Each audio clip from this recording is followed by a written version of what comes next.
Oi gente, tudo bem? Eu sou a Camila e hoje a gente vai conversar sobre um livro incrível da literatura mundial, da literatura russa, que é este calhamaço aqui chamado Guerra e Paz, do Lev Tolstói. É um livro que é imenso, não só em páginas, mas também em qualidade. É um livro excepcional. E hoje a gente vai conversar um pouquinho sobre ele. Antes de ler Guerra e Paz, o único contato que eu tinha tido com o Tolstói foi pela Morte de Ivan Ilitch, que é um livrinho fininho, mas também é incrível, assim, nem se compara em número de páginas, mas em questão de qualidade também é sensacional. Eu acho que A Morte de Ivan Ilitch é uma ótima dica para quem quer começar a ler Tolstói, é uma ótima porta de entrada. Mas antes de começar, quem é que foi Tolstói? Lev Tolstói, ou Leon Tolstói, como você quiser chamar, era um escritor russo que viveu entre os anos de 1828 a 1910. O Tolstói ele vem de uma família aristocrata que tinha bastante dinheiro. Inclusive ele tinha o título de conde, então sua família era bem prestigiada ali na nobreza. Em 1844, os irmãos Tolstói começaram a estudar Direito e Línguas Orientais na Universidade de Kazan. Só que o Tolstói ele era meio preguiçoso, ele não gostava muito de estudar, e aí ele resolveu sair da faculdade, largar os estudos. E o pai dele falou pra ele, ou você estuda, ou você vai pro exército. Ele resolveu ir pro exército. E foi a partir dessa experiência que ele começou a escrever e se envolver ali com um pouco de política, então ele virou um anarquista pacifista. Durante a sua primeira viagem ali pela Europa, ele testemunhou uma execução pública, se eu não me engano, na França, e aquilo deixou ele bastante traumatizado. Durante a sua segunda viagem para a Europa, ele vai conhecer o escritor francês Victor Hugo, que vai ser uma grande influência literária para ele. Eu já falei sobre Victor Hugo aqui, sobre o livro Os Miseráveis, e se você não conferiu o vídeo ainda, dá uma olhadinha lá, porque é um livro maravilhoso e o vídeo tá bem explicadinho, dá pra você conhecer um pouquinho da história do Victor Hugo.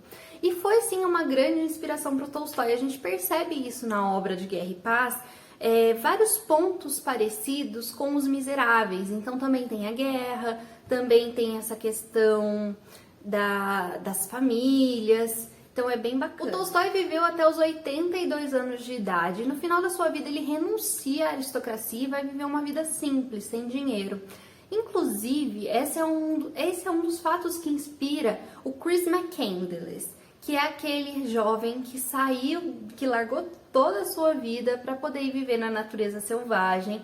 Tem um livro que fala sobre a história dele, tem o filme também. Ele acaba o sonho dele é ir pro Alasca. Infelizmente não acaba bem, mas uma das grandes inspirações para ele foi o Tolstói. Inclusive, em um certo momento ali na caminhada dele, ele leva o Guerra e Paz e ele acaba dando para uma pessoa que é muito especial para ele, que ele acaba conhecendo na estrada. E ele deixa bem claro que o personagem do Pierre, que é um dos protagonistas aqui da história, que eu já vou chegar lá, é sim a sua maior inspiração. O estilo ficcional do Tolstói tenta sempre recriar de uma forma bem realista a sociedade russa da época. Guerra e Paz é uma das suas obras-primas. Foi escrito entre 1865 a 1869. No início, o objetivo do Tolstói era relatar a revolta dezembrista.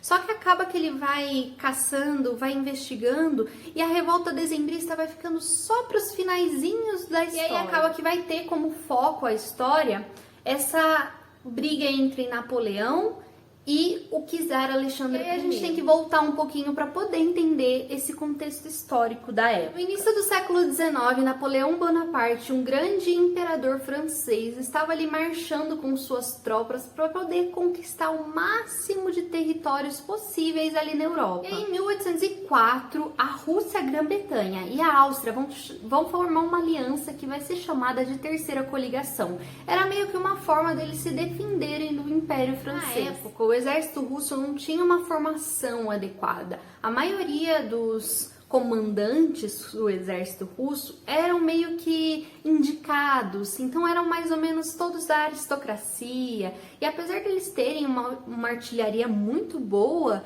o exército russo estava muito inferior em relação ao exército francês. Em 1805, Napoleão vai atacar e vai acontecer a famosa Batalha de Austerlitz, que foi a primeira batalha que teve ali entre o exército russo e o exército francês e foi um verdadeiro massacre. Bom, basicamente é esse o contexto histórico que vai se passar Guerra e Paz. A gente começa ali com a Batalha de Austerlitz, A gente começa no início do século XIX, tá rolando alguns boatos de Napoleão, algumas pessoas são a favor de Napoleão, outras pessoas são contra. Então a gente consegue acompanhar muito esse debate que vai rolando principalmente nas festas da aristocracia russa. E a gente tá sempre inserido nessa sociedade, como eu falei pra vocês, essa sociedade rica, essa sociedade nobre. E aí também tem alguns personagens que estão se preparando para poder se alistar para o exército, para poder seguir com o exército nessa luta. Esse é um romance que a gente tem centenas de personagens, e assim, centenas mesmo, literalmente. Alguns vão ser coadjuvantes ali, outros vão ser um pouco mais importantes, alguns são personagens reais, inspirados em pessoas que realmente existiram, outros são personagens ficcionais, então o Tolstói ele vai fazendo meio que essa mescla. Então, como eu disse, o ponto central da história de Guerra e Paz é essa guerra entre a França e a Rússia. Então a gente começa ali em 1805, quando tá tendo a Batalha de Austerlitz, e a gente vai acompanhar tudo isso até 1812, que daí é quando a França realmente invade a Rússia, eles conseguem tomar Moscou. Depois disso, o jogo vira totalmente. Moscou é incendiada e a França acaba sofrendo uma derrota terrível. A gente consegue ver ali em Austerlitz, na Batalha de Austerlitz, que o Tolstói retrata isso como se fosse um teste para o exército russo.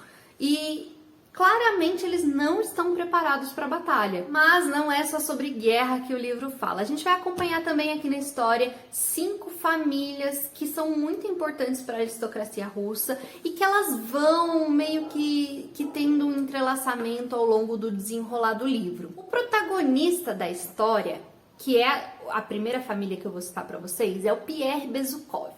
Pierre é um filho ilegítimo de um conde muito rico e ele é super festeiro, baladeiro, ele tem ideias liberalistas e ele é bem criticado ali na nobreza russa. Até que o pai dele morre e toda a herança do pai dele fica para ele, então ele se torna um homem muito rico e ele herda o título de conde. E aí as pessoas vão começar a respeitar ele um pouquinho mais. Além do Pierre, a gente tem um outro personagem muito importante para a história, que é um dos meus personagens preferidos do livro, que é o príncipe Andrei Bolkonsky, que, antes de começar, só fazer um parênteses, porque na Rússia, o que acontece? O título de príncipe não é como a gente está acostumado, que monarquia, o rei, rainha, príncipe, não. Príncipe é como se fosse um título, assim como conde, assim como visconde, é mais ou menos isso, duque. É um título de nobreza, só isso, mas não quer dizer que é a família que comanda a monarquia russa, não. Porque daí isso é chamado de czar. O Andrei e o Pierre, eles são grandes amigos desde crianças, mas eles têm ideias muito divergentes entre si, as personalidades deles são muito divergentes. Então, enquanto o Pierre é um homem mais culto, mais dos livros, o Andrei ele já é do exército, então ele já vai lutar na guerra. Ele é casado, a mulher dele tá grávida e ele não suporta ela. Ele não gosta daquele casamento, ele se arrepende profundamente de ter casado. E aí, como uma forma de fugir, ele resolve se alistar pro exército. Para não deixar a mulher dele sozinha, ele leva a mulher dele para viver com o pai e a irmã dele. O pai dele é um velho extremamente chato, muito ranzinza, muito cri-cri. E ele vive ali com a filha, com a Mária. A Mária é uma jovem super doce, super compreensiva, boa, benevolente. O sonho dela é sair por aí com aquelas pessoas da igreja que vão fazendo procissões, tudo. Ela queria muito ir com eles, mas ela acaba ficando cuidando do pai e aguentando as chatices dele. E aí a esposa do Andrei vai morar com os dois. A terceira família que a gente tem, então, é a família Rostov. A família Rostov é uma família muito importante para a história e eu acho que é uma das famílias mais interessantes. Também é uma família da nobreza e eles têm ali 4 filhos. Então a gente tem a Vânia, que é a filha mais velha. Ela aparece bem pouco porque logo no início ela já se casa e vai morar com o marido.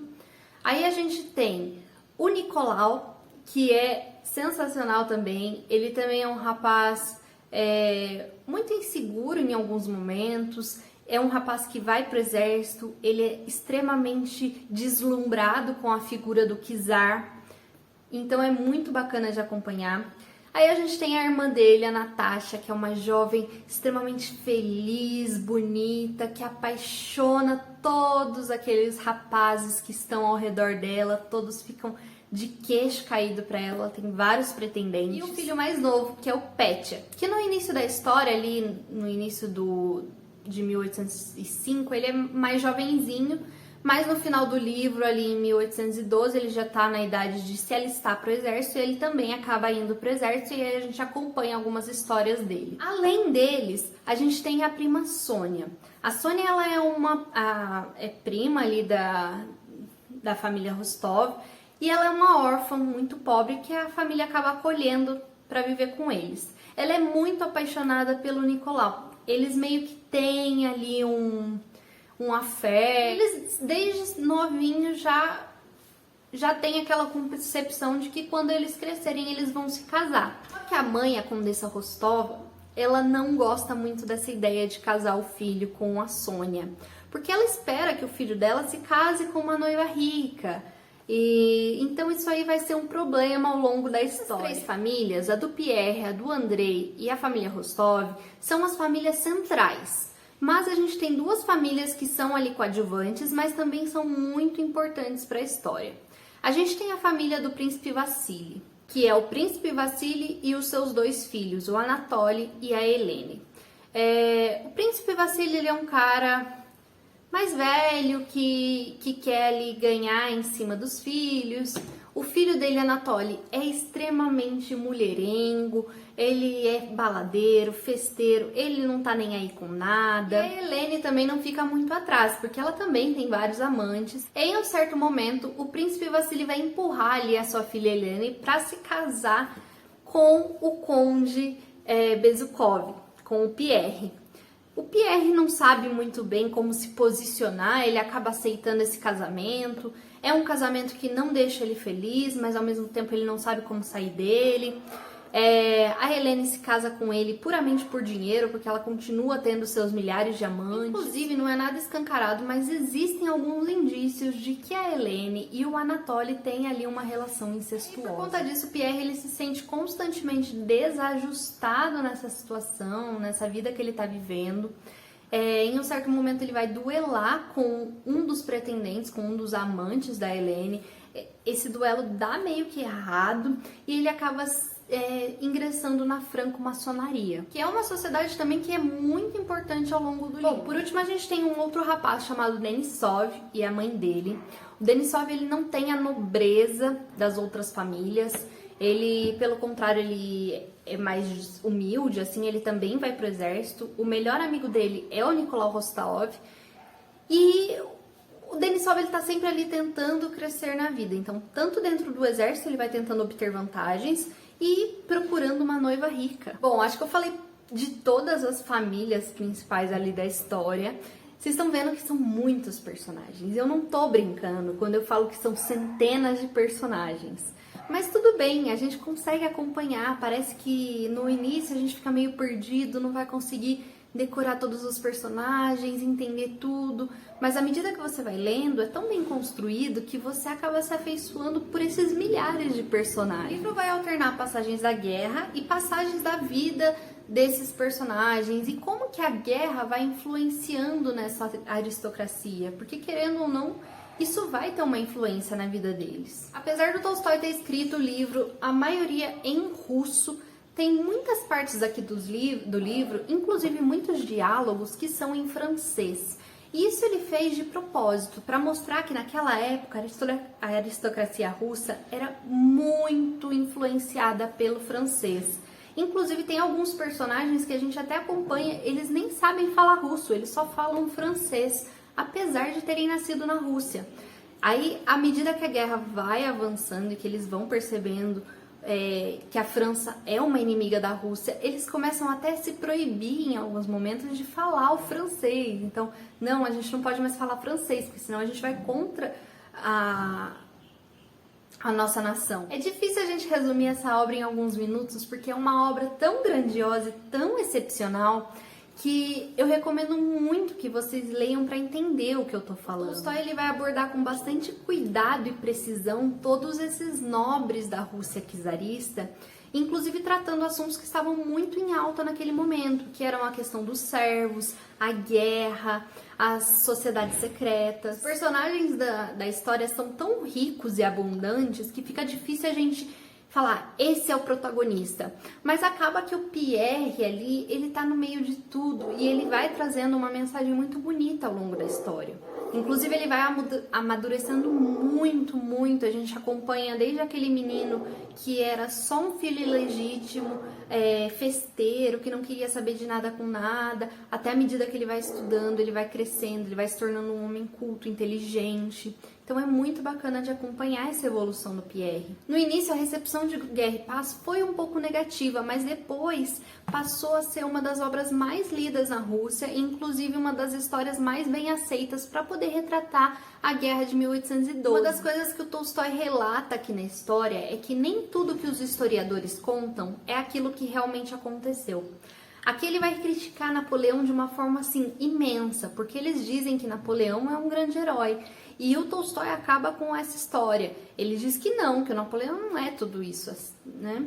E as histórias, elas são sempre contadas por aqueles que vencem a guerra. Então, querendo ou não, vai ter algumas distorções. Existem diversas adaptações dos livros para o cinema. E uma dessas aconteceu em 1956 com a Audrey Hepburn no papel da Natasha, que eu acho que é a adaptação mais antiga que tem, se eu não me engano, posso estar super enganada. Em 2016, a BBC lançou uma série sobre Guerra e Paz, que eu procurei para assistir em tudo quanto é lugar na internet, não consegui encontrar. Então, se alguém souber onde eu posso encontrar essa série para assistir, por favor me falem, que eu quero muito ver. Dizem que é bem boa. Bom, eu espero muito que vocês tenham gostado. Eu recomendo demais que vocês conheçam essa história. Não tenha medo do tamanho, eu sei, parece um livro muito grande. A gente tem medo, às vezes, de literatura russa. Mas, na verdade, o livro é incrível. A história é tão bem construída, tão excepcional, que eu acho que vale a pena ser lido. É um daqueles livros que a gente tem que ler antes de morrer. E se der, eu quero revisitar essa história mais pra frente, porque foi uma história que me marcou muito. Foi sim um dos meus livros preferidos da vida, com certeza. E recomendo demais.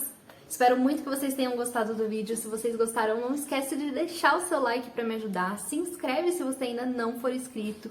Comenta aqui embaixo o que você achou, porque é muito importante pra mim o comentário de vocês. Eu agradeço demais pra quem tira um tempinho pra comentar. E é isso, gente. Um beijo. E até mais!